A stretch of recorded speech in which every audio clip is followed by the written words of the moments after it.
EA Play 2018 was when we officially got confirmation after all the rumours and leaks, and of course, fans were excited, but there were still doubts on whether the game was actually going to be good, especially with it being under the umbrella of EA, if you know what I'm talking about.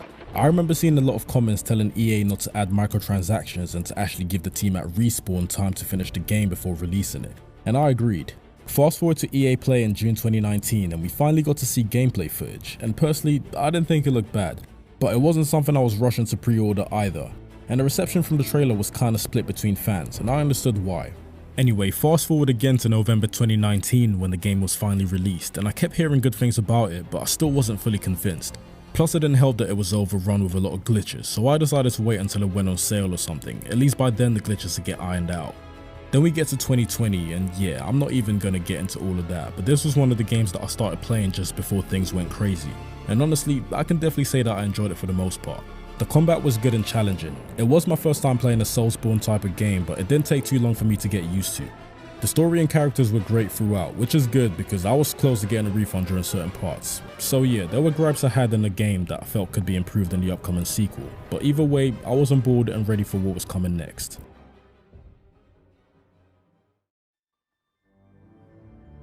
The official teaser for Jedi Survivor was released 3 years later, and even though it was a CG trailer which I'm usually not a fan of, it still got me hyped to see where the story could go. What made it even better was us finding out that the game was releasing the year after, and that was pretty much the same release method for the first one. Plus we didn't get any delays either, which was good. Well, maybe the PC version should have had one because... Anyway, an official release trailer was revealed 7 months later, giving more insight into the story and different features within the game. But I personally didn't need to watch any more trailers after that, I was already on board anyway.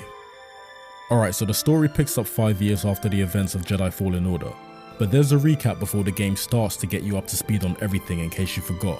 The game then transitions from the main menu into a cutscene where Cal has been captured and is being conveyed to Coruscant, but we later find out that it was all a trick to try and gain some military intel from the Senator. He then gets freed by BD-1 and that's when we get to properly play the game again through a brief tutorial on how to force pull, force push, and attack with lightsaber. And of course the platforming sections are back, and it's not really different from the first game, but it works well enough when it does. Chests including various styles and colours for clothing and weapons are back as well, with no signs of microtransactions as far as I know, which is good. Meditation spots for resting and restoring health and purchasing different moves via a skill tree are scattered around different parts of the map, like the previous game, but they finally added something that I've always wanted in the first game: fast travel, which is annoyingly only accessible later in the game, but at least it's finally here.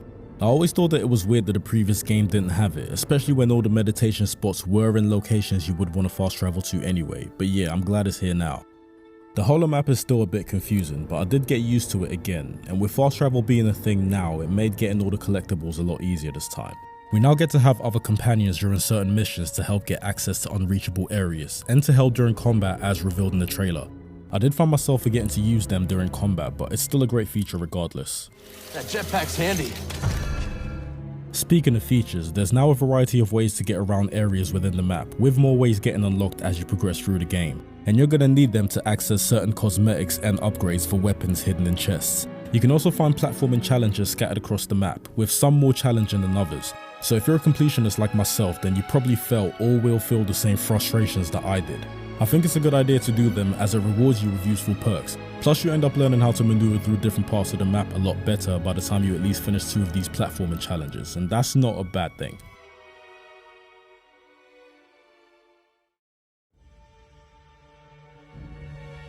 Jedi Survivor's combat system has had some major changes while still keeping things familiar to fans of the previous game.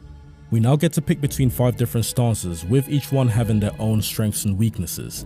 You can also have 2 different stances selected at once to help balance things out when fighting various types of enemies. For example, you can pick the blaster when facing airborne enemies, but then have the second option be the crossguard for the heavy finishers when they're staggered. It really helps make things a lot less frustrating, because there's nothing worse than getting sent back to your last meditation spot, especially if you haven't unlocked many shortcuts within the level. Anyway, I found the combat a lot more enjoyable here, and quite ruthless actually. I don't recall the previous one having options to turn on dismemberment from lightsaber strikes. It adds some level of realism and I don't have any issues with it at all. There's also a Dark Force mode which is activated by pushing down L3 and R3. It's pretty much Spartan Rage and God of War, Devil Trigger and Devil May Cry. It's very useful once you unlock it, as it can give you an edge during tough combat sections. Between having all these different stances and a companion during certain missions, this game is still challenging, but these combat additions definitely help keep things fresh when replaying missions. Which reminds me actually, this game includes a new game plus, and I'm not talking about whatever the hell they did on Jedi Fallen Order where you can only play through the game with different costumes you unlocked and none of the upgrades, which annoyed the hell out of me by the way. Now I'm talking about actual new game plus, with some additional perks added to make things feel different during your second playthrough.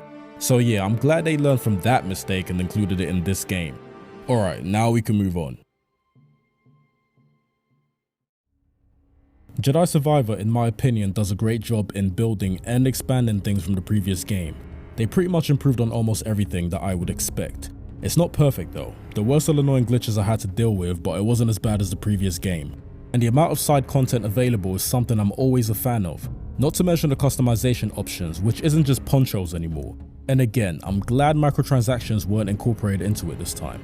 I'm not going to pretend I'm the biggest fan that knows every bit of lore about the Star Wars universe, but these side activities and different collectibles that give you a bit more background on things going on within the story does help flesh things out a lot more, and I always appreciate that, especially with a story as good as this one.